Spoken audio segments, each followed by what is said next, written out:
Hola, hola. Good day. Good morning to everyone. I am Tracy Barnett with the Esperanza Project, and have a very special guest today, and that is Cheryl Angel. Cheryl Angel, the Lakota grandmother, who has just informed me that it's 9:04 where she is. Oh dear, I have to let her know.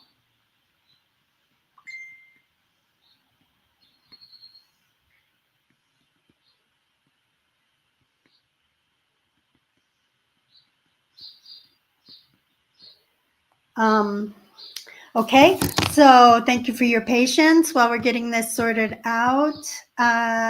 Let's see, Car, are you there?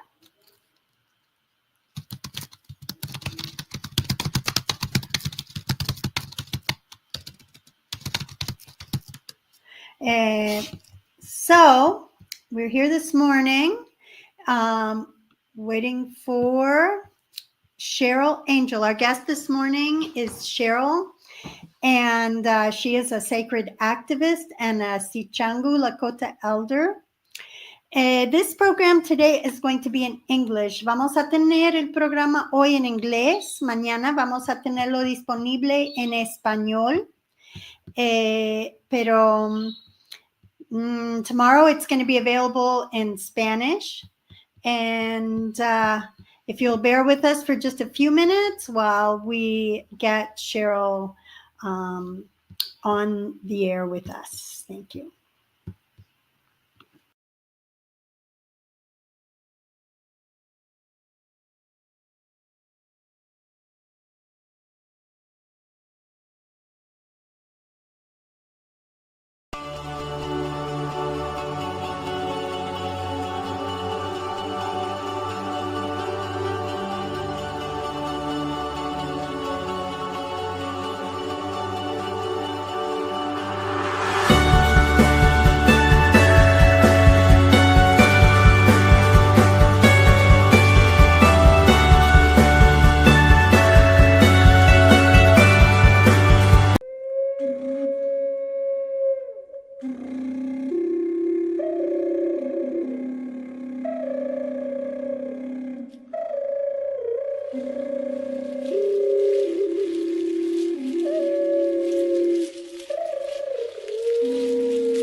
Cheryl, yay, there you are. Okay.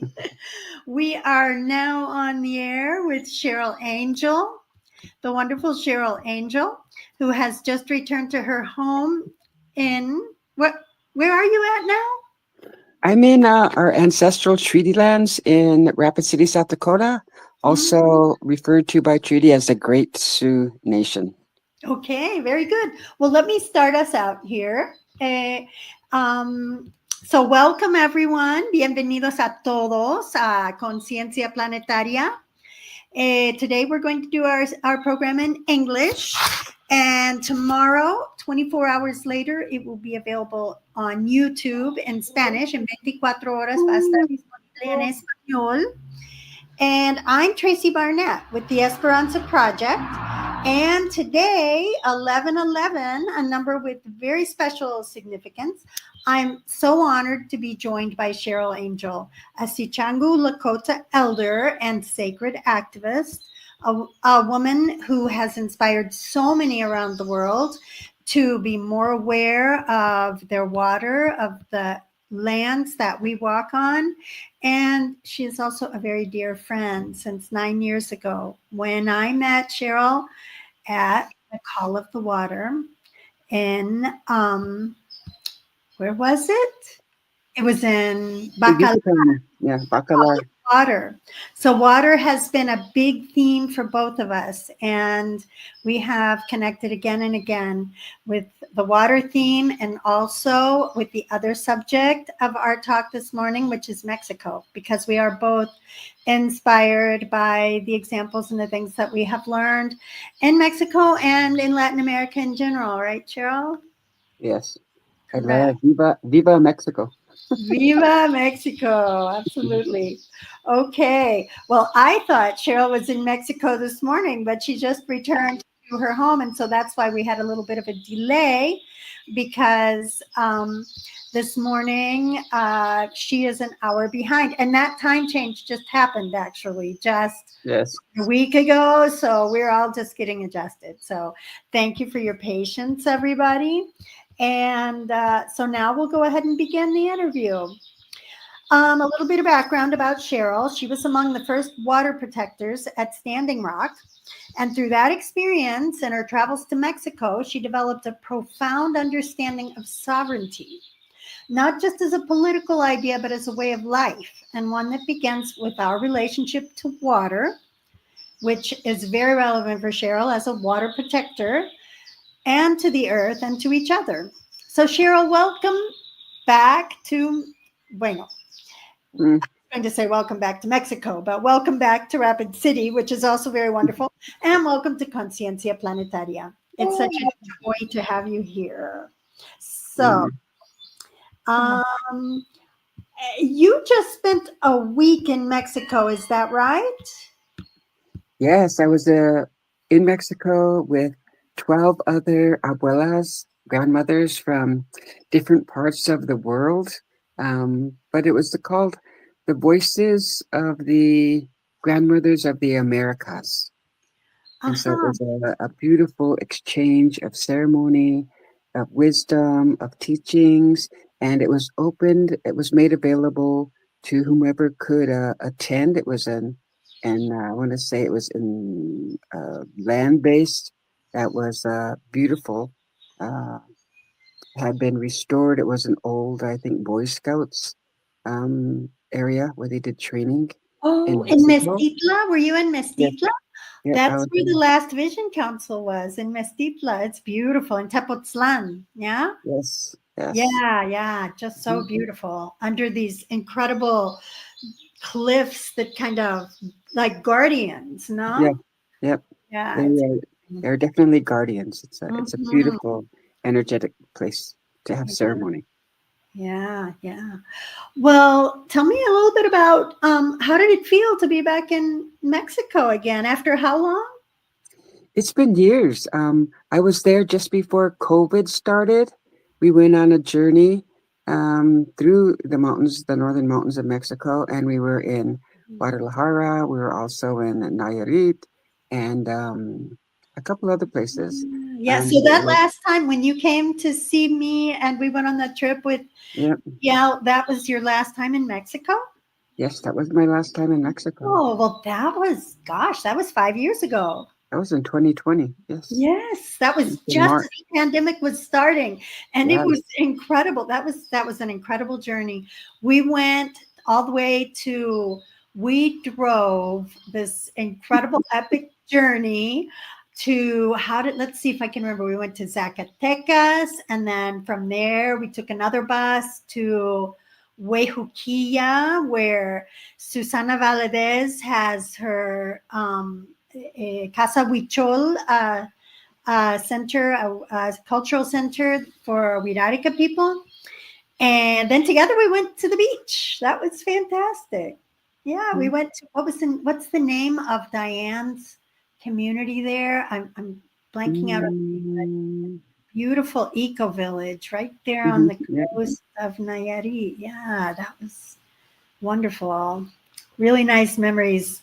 And all of that connected with water and with indigenous people, which is one of the things that you spent a long time traveling on that trip, right? Like over a month? Yes. I started in Chile. Oh, okay. Oh, you started with the Raíces de la Tierra, the Roots of the Earth event. Yes. And there is now a film about that, a beautiful movie with Cheryl and our dear friends Heriberto and Nubia are featured in, and we can share more information about that later. But I'm kind of wandering. We're kind of wandering all over the place here as your path has taken you. So you started your trip in Chile, and then and then we went to Mexico on that epic journey, that long to see other sacred sites, and we did end up on the beach. We had ceremony there with some indigenous people, and that eco village. I really support the eco village. I think it's called Litibu. Litibu, yeah, that's the name of a little bird that lives there.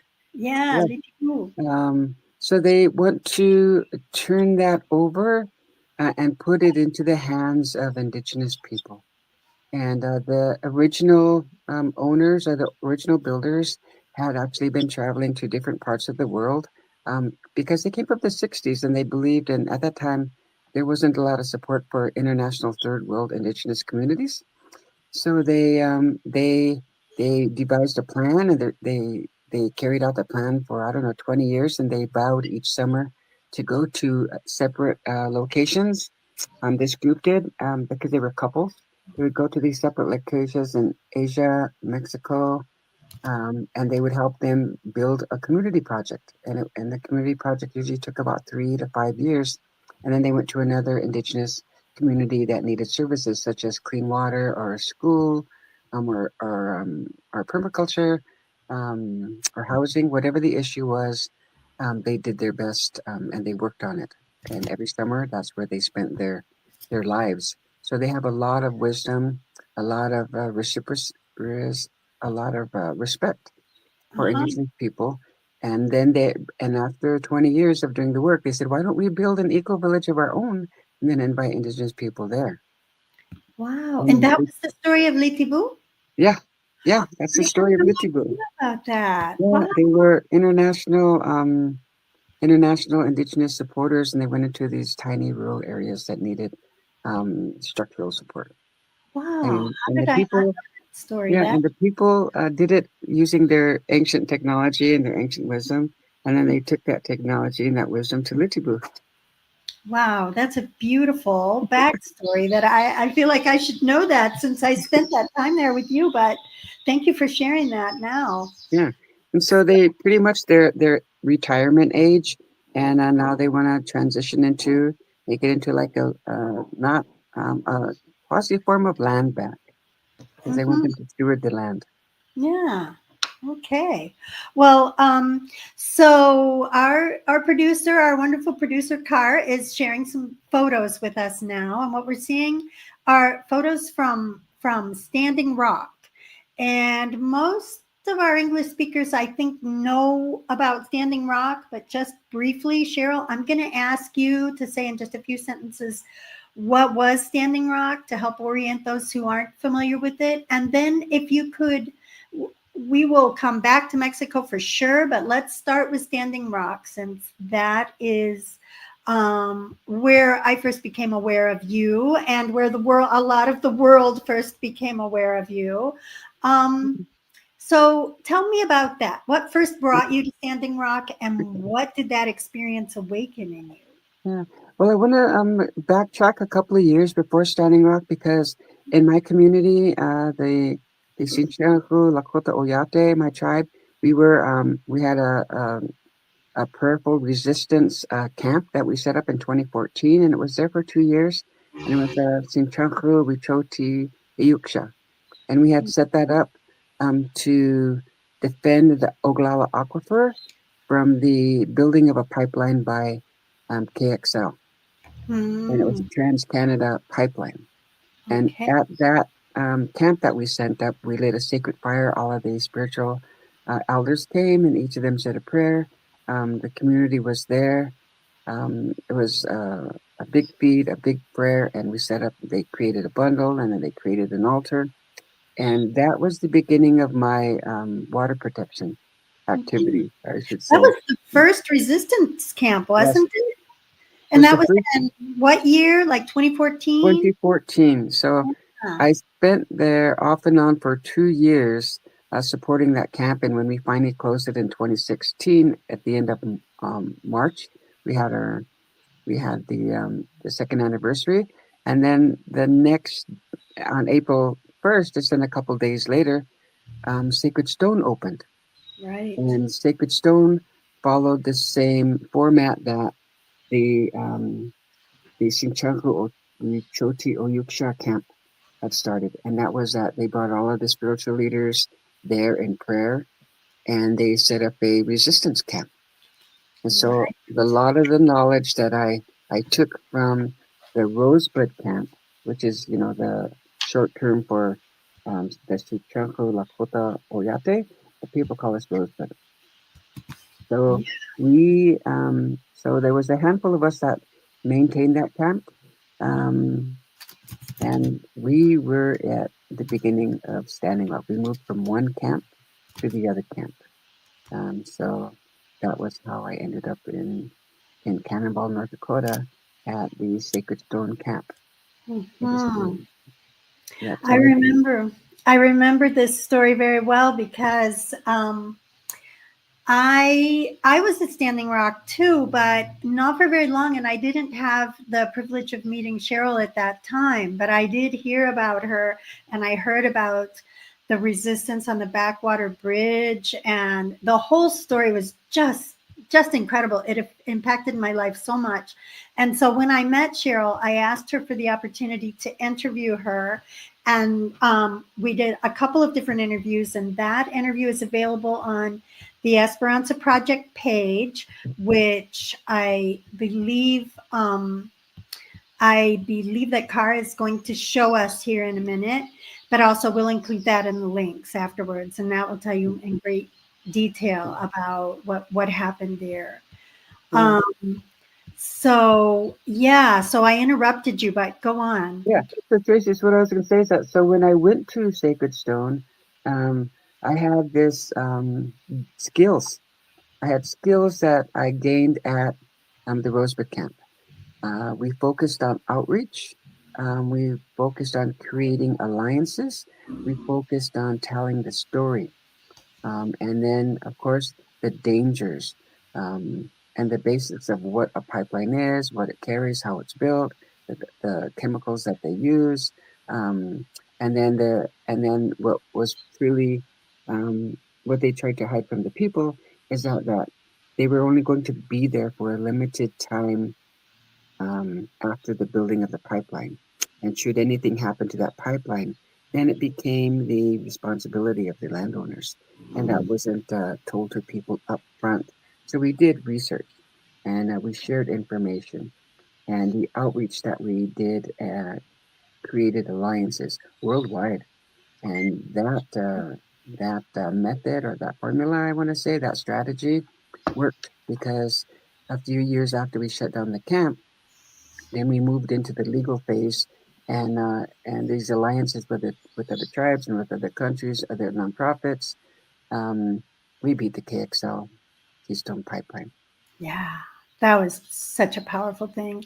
And you also beat DAPL, but then we had another Mhm. president who. We had another precedent, and what had happened is the permit was illegal, and the court system was able to manipulate the hearing of that court date, um, and they used when President Trump came in, he literally signed, you know, the lease that allows them to go between one country and another country. He Mhm. signed that interstate or international agreement and allowed DAPL. Wow. Actually, he allowed Yeah. DAPL, the Dakota Access Pipeline, to be built, to Yeah. actually be fast tracked and skip the whole EIA environmental impact Yeah. study.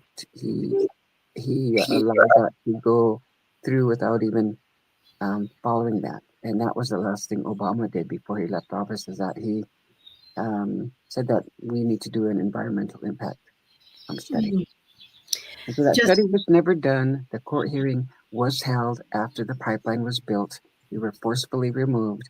And then in court, the judge said, yes, you are correct. And what we had been saying the entire time we were at the camp is that they didn't have a legal permit to go under the water, the Minnesota. And we were right. The court agreed and said, but since it is already built, um, we're going to let the oil flow. And right now, Standing Rock still has the legal precedent to, I believe, remove that pipeline because it is illegal and it's on tribal land. I mean, it's on unceded tribal territory. yeah, right, right. So that's one case where being right just isn't enough. Yeah. And your people have lived with that circumstance for 500 years Mhm. now. Yeah. It's got to be infuriating. It is. It's Mhm. infuriating. And it's important to know that when we set up both those camps, that they were set up with our with our spiritual elders, and that we had a ceremony. And we created a sacred bundle, and that we maintained those spaces as ceremonial spaces, and that we were there living as we were living for thousands of years, and that's always in prayer. That's a colonized word, prayer. What I want to say, in commune with the spirits around us, with the land, with the water, and on a spiritual basis, in commune with the spiritual elements around us, but actually in community with people. So those are two concepts that I think define our relationship, because we really are in commune with land, animals, and plant and water, but we do live in community with people. Yeah. I will say for the brief time that I was there, it was such an impactful experience to be able to just get a glimpse of how life might be when people are in community and connection with the land and prayer, as you say. And there was a spirit of just cooperation, gentleness. I will never forget, coming in as a, completely unprepared white person who hadn't brought the right gear for the terrible snows that were there and the terrible cold. But people reached out and took care of me and my sister, who was with me at the time, Tammy, and we were taken care of. And it was not our intention to come and be a burden, but Mm. it ended up that, and we weren't made to feel as though we were a burden, but Mm. it was such a humbling lesson for Yeah. us.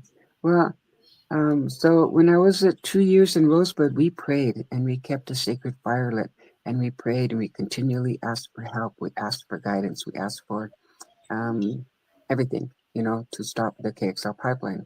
So that stance of being in prayer, of wanting help, put us in a position, especially in Sacred Stone, that we were in that same prayer We lit a sacred fire. We built an altar. We prayed every day. We sang. We told stories. So for 3 months, I think April, May, and June, and July, we prayed every single day for people to come support us. And so when people came by the thousands, it was amazing. It was the answer to not a single prayer, but for a unified prayer from the community to stop that pipeline. And so Yes. people were overjoyed. We were ecstatic. We were happy. It was like, yeah, and it was unbelievable. But we could not stop smiling. We were so happy and we were so thankful. And it happened the way it was supposed to happen, because there were great lessons learned in that occupation. Absolutely. It wasn't a failure on our part. So we don't have anything to regret. Well, I don't anyway. I don't have anything to regret. I prayed as hard as I could. I stood up in ceremony as hard as long as I could, and yeah, and we trusted the courts to do the right thing, and it didn't happen. See, absolutely. So many lessons learned. And now I want to talk more about this in great detail as the 10th anniversary is coming up, but that will be another conversation. Now we're going to shift gears and we're going to talk about how Standing Rock led to your first journey to Mexico, how you were reached out to at Standing Rock by Mexican indigenous communities, and then you came here, and that experience led you to found Sovereign Sisters, which is a project that is ongoing to this day, right? Yeah. If you're looking at the picture right now, you see that row of women. We had nonviolent direct action, and there was training going on at the main camp. In the beginning, all of the majority of the people who were at the smaller camp, Sacred Stone, when the main camp was manifested, they moved to the main camp, and so um, we still had just a very small handful of people who were there from the beginning that were still at Sacred Stone. But we had Ladana, and we had the American horses. We had two, the people that came from the Rosebud camp.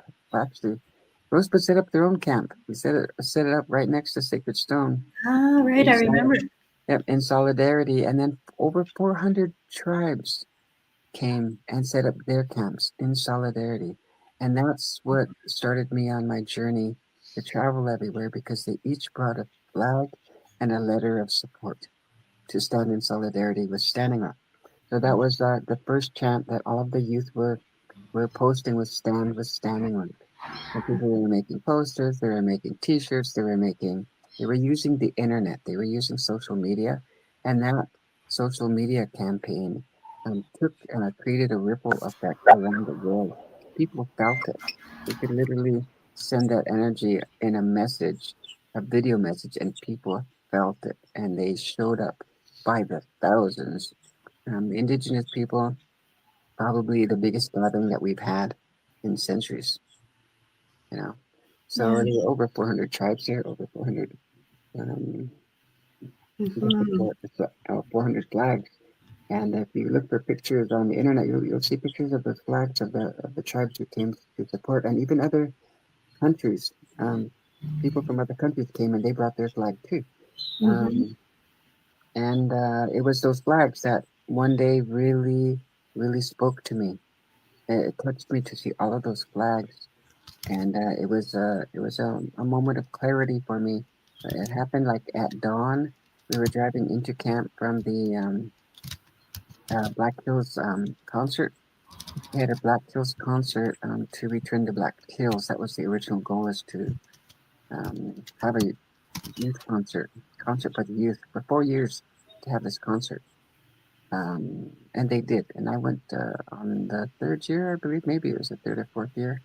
And I went to the concert, and I came back to Standing Rock, and there were people who had donated this herbal medicine, like a trunkload, 2 trunkloads of all of this medicine. And so I followed them back to Standing Rock, and when they were in front of me, and as we were driving down Flag Road, they called it. The sun was just coming up, and it was it was beautiful. and it was quiet. The camp was so quiet you couldn't hear anything, and there was no movement. And then we came in, driving down Flag Row, and I saw all these flags. It was so quiet. I took my camera out, and I thought, oh, I want to take a picture of these flags because it represents all of the people who are here. And so I took my flag up, and I said, wow, it would be great if I could see the whole flag, and because then I could see, you know, the which flag it was, because all I could see basically they were all hanging down, and it was so still, nothing was movement. When I rolled on my window and I slowed down and I put my camera up to start taking pictures of these flags, and I was driving slow, they uh, uh the wind lifted them up temporarily Wow. as I was going past them. So each one by one, they opened up. Wow. So I could see them. And I was just amazed. And in the video, I said, oh my goodness, look, you can see the flag. And they were opening up. So I kept driving down real slow and Mm. taking pictures of these flags. And then, of course, we came close to the end. We had to turn right because that's where they were heading. So then I turned right also. But it was at daybreak when this was happening. And that Mhm. feeling of um, those feelings of those flags never left me. It's like the wind had heard my voice. And like the Yeah. wind was listening to all the prayers of whoever was there praying. And I carried that. It was inside me, this beautiful feeling, this energy. So I asked my friend from Two Kettle, Vivian, um, to come with me because I wanted to speak.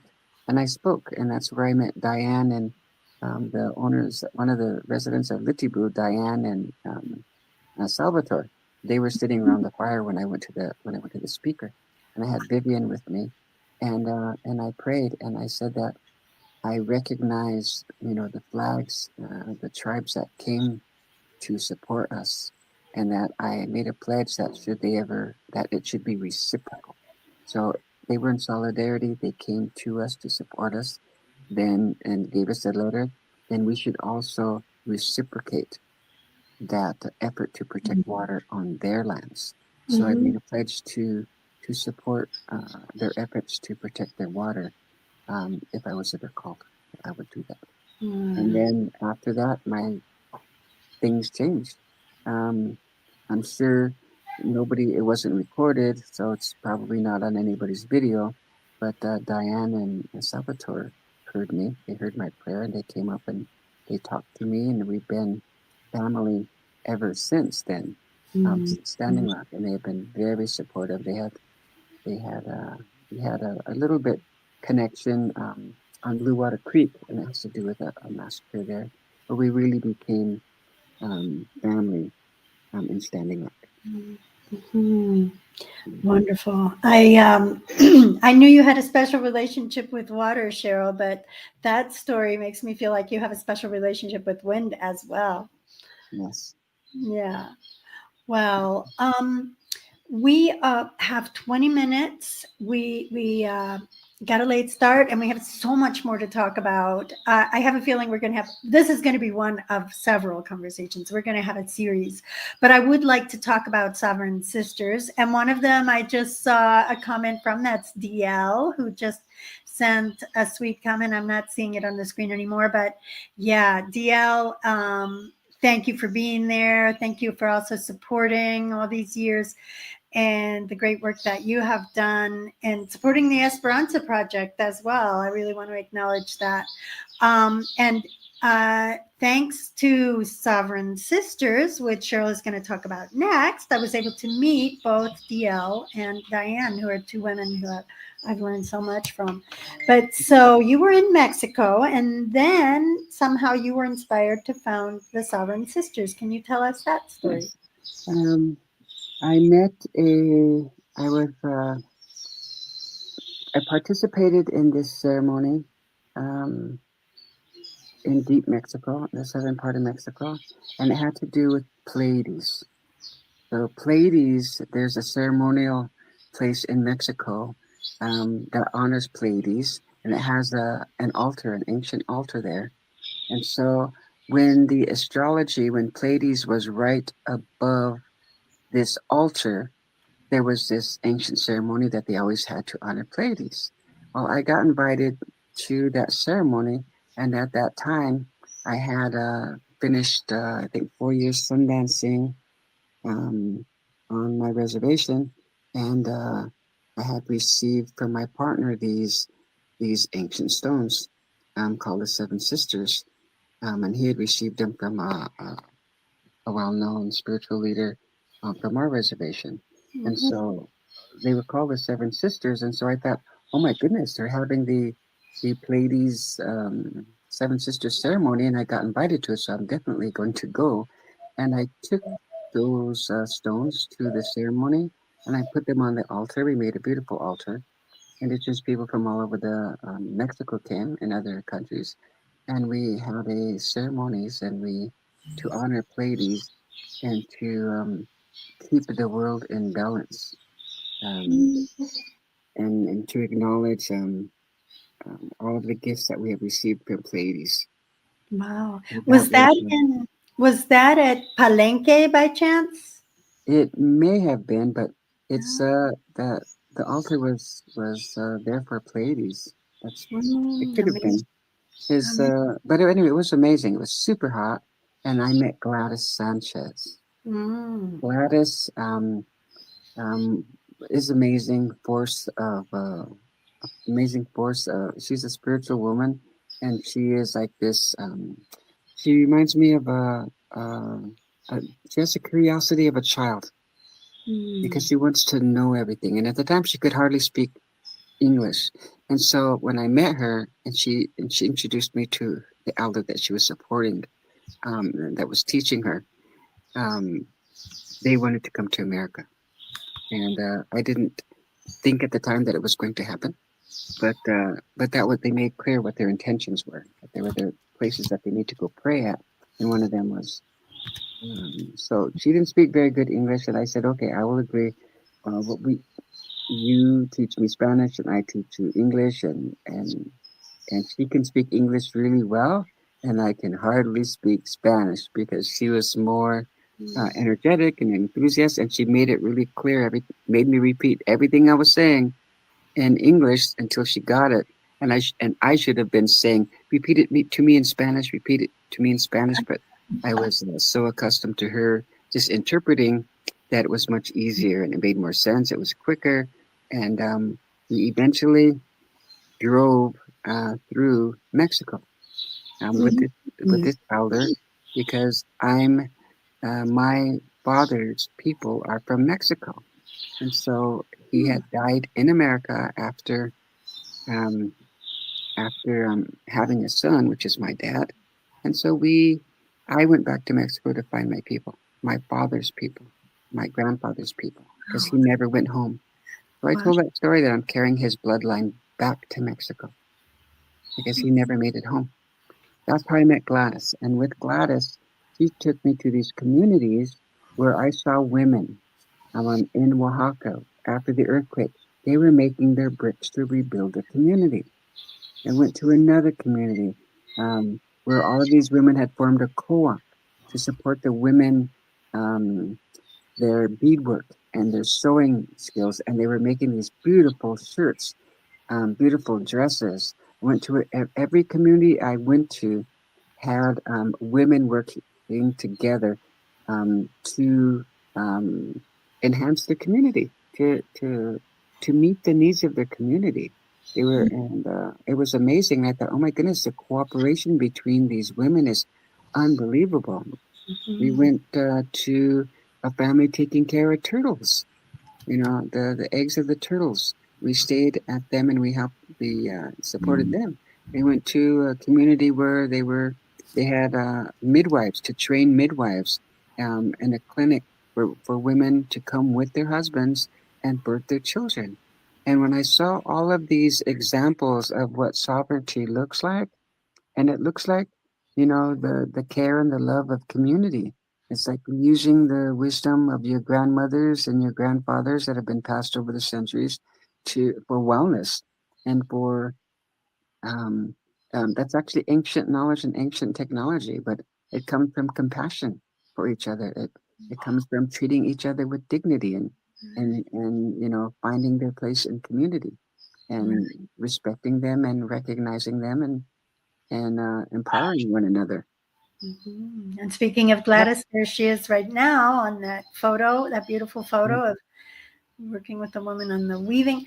That was an epic journey, and you were able to see things there that few people who come to Mexico get a chance to see, because you were seeing the real Mexico, where people live and where people, in the rural areas, because in the cities we have a very modern Mexico too. That is, I swear, Guadalajara is more like Houston than it is like rural Mexico, I think. But that was a real privilege to be able to see, you know. They do hand weaving. They make their dresses. They make their curtains. They make their own bread. They have these old, not electrical stoves, but wood stoves. They're beautiful, beautiful, beautiful. And then my last, before we left, I think was in Oaxaca, and I saw the Freedom School. And that Freedom School was built for the students by hand. It was amazing because they taught the trades that you need to keep a community sovereign. So you don't have to rely on any sort of governmental assistance other than having the government, you know, protect your boundaries so other people can't take your land. But yeah, so it was amazing when I saw that. I said, oh my goodness, the indigenous people of the Americas in Mexico still have their access to everything, their land, their plants, their streams, their rivers, their materials, and each other. You know, they have, and their songs and their dances, and despite colonization and capitalization and the patriarchy, they still are connected. The women are connected, and that connection really reminded me of Standing Rock. And I thought, okay, you know what, I need to get these women up here to show, you know, the women in Americas, indigenous women in Americas, just how cooperative and what it looks like and what it feels like. And we can even like create our own community if we wanted to. You know, we can. It's not that hard of a concept of working together using nature's resources. So yeah, that's how Sovereign Sisters started. I wanted to honor the sisters, that the lessons I learned from the sisters from Mexico. And I also wanted to say thank you for all of the women who actually did that at Standing Rock, because at Standing Rock we had medics, at Standing Rocks we had singers, at Standing Rocks we had skirt makers, at Standing Rocks we had cooks, at Standing Rocks we had organizations, at Standing Rocks we had strategy, we had nonviolent direct action, we had boots on the ground, we had all of these alliances. So Standing Rock, it just made, for me, Standing Rock showed that our people, we have that. We had that. It's just that we're so separated and far from each other that we weren't able to create these communities like that they still have in Mexico. Yeah. But we can. You can really, really feel the difference. I think in some ways, well, the colonization stories of the North and the South are so different, and that's worth a whole other conversation in itself, right? Right. But meantime, we only have 5 more minutes, sadly. Oh. But I would like to dedicate that last 5 minutes to talking about Sovereign Sisters. And Kara's going to put up that story that I did for Yes Magazine that explains the whole wonderful event that Cheryl organized in the Black Hills. And I will share that on the website with the YouTube and the Facebook and everything as well, so people can learn more about it. But just tell us a little bit about that. Yeah, so recognizing women, empowering each other, appreciating and enhancing their skills, and even expanding their knowledge. That was the goal of Sovereign Sisters. I really wanted to create a place where women of all colors here in America could actually get together and talk about the issues that the Plains Indian woman, which I'm a Plains Indian woman, that are affecting us today. So we wanted to talk about missing murdered Indigenous women. We wanted to talk about our economies. We wanted to talk about nonviolent direct action. We wanted to talk about the protection of watersheds. We wanted to talk about gee, I can't remember. I think we had like seven issues that we wanted to talk about. But most of all, what I envisioned was a team of women supporting and expanding the sovereignty of women. You know, the sovereignty of nature, the sovereignty of indigenous tribes. So, yeah, indigenous sovereignty.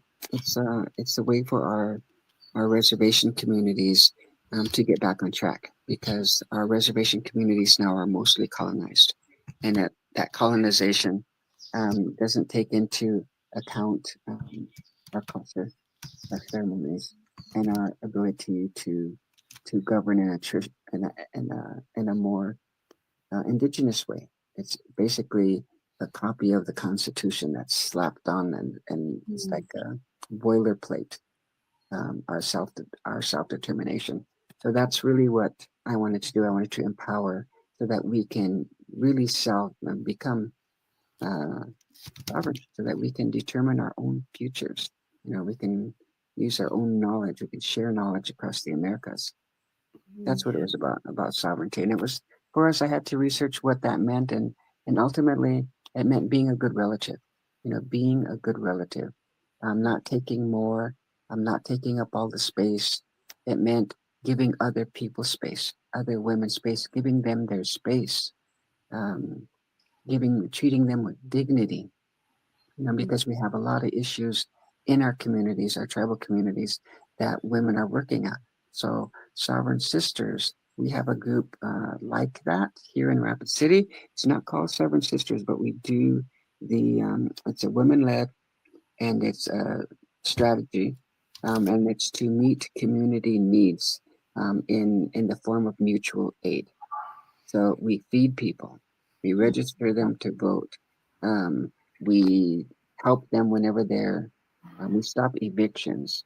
You nursed them through COVID. Yeah. Cheryl had a big role in that in her community. Even the incredible number of people who were rendered homeless because of that. That's a whole other story, man. Yeah, We've that's got a whole so other many story. stories we can talk about. Yeah.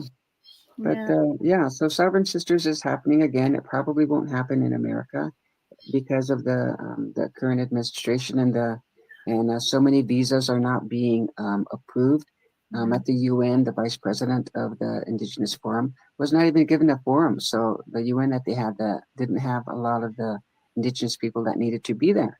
So they weren't recognized, and the visas weren't approved. So it's probably going to happen in another country. It's probably not going to happen in it, because I want Indigenous people, Indigenous women, Indigenous communities. I want the issues to be talked about. I want to raise those issues. Let's bring it to Mexico. Why not? Yeah, bring it to Mexico. Much for Yeah, here I and would there. love to do it in Mexico. Mexico, Chile. I think it sounds like a great idea. Let's do it. Yeah. Yeah. Thank you, Tracy. And thank you, you. Danielle. Well, thank you. Would you like to, we have one more minute. If you'd like to share a final message with the group, final for now, because we're going to meet again. Yeah. So I want to tell everybody here that the water that the water that I protect is not just the watersheds of the world. It's just not the watersheds that flow in rivers and oceans, but it's the water that resides within you. You are water, and the water in me recognizes when you're in danger. The water in me recognizes that all humanity, our water is in danger, and we need to unite our waters to not only protect our rivers and streams, but our children and their future and our communities. So I see you. My water feels you. I want to thank you for all the good things that you're going to be doing for water, your internal waters and international waters. That's so beautiful, Cheryl. I just thank you so much. And I'd like to add, Miniwichoni, water is life. Yeah, Miniwichoni, water is life. I totally agree. Thank you. Thank you so much. Blessings.